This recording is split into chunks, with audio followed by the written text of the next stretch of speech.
Sarah Kazak, Lost in Reviews. Hi. Matthew Lillard, director of That Kid Rules the World. I had to say, It feels like a very sultry corner. It's very sexy over this corner. This is straight vodka. I have to say I was quite moved by what you did in the Q&A last night. It got me a little choked up. Like, just to see a director so invested in his project and so proud of it, I think it's rare. I mean, I've never seen that before, but of course I'm not at world premieres a lot. But Sure. it's been a long process for you. Yes, I optioned the book 9 years ago. It's a story that I believe in. I've been trying to tell for a long time. And I mean, I was overcome with a little bit of emotion. I got back. I mean, I got my strength back. I mean, I was a man. Don't get me wrong. But yeah, it was an emotional night for me. It was, so much. I don't think that people realize how hard it is to get a movie made.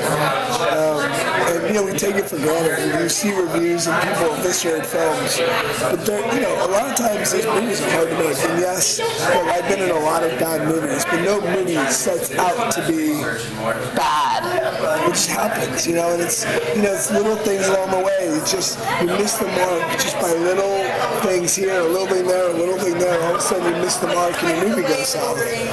So last night, I felt like the screening went great. The audience was totally with it, and I thought it was an emotional ride for them, and it was funny, and we had both worlds. And, at the end of the night, it was a little overwhelmed. Yeah. Well, you should be very proud of the movie. You like the movie? It's excellent. You did? Yes. What did you like? What was your favorite part? I just like the mix of the comedy and the seriousness of it. And Matt and Jacob, fantastic. Yeah. So do you know anything about distribution? You guys haven't been picked up, have you? We have not been picked up.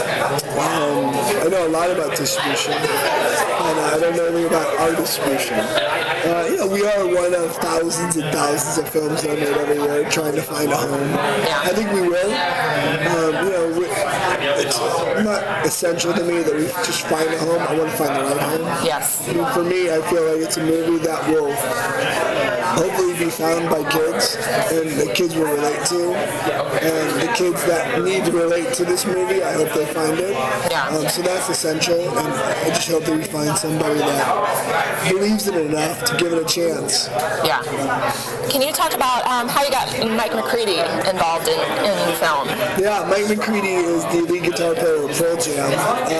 It was one of the few examples in my career where an agent put clients together.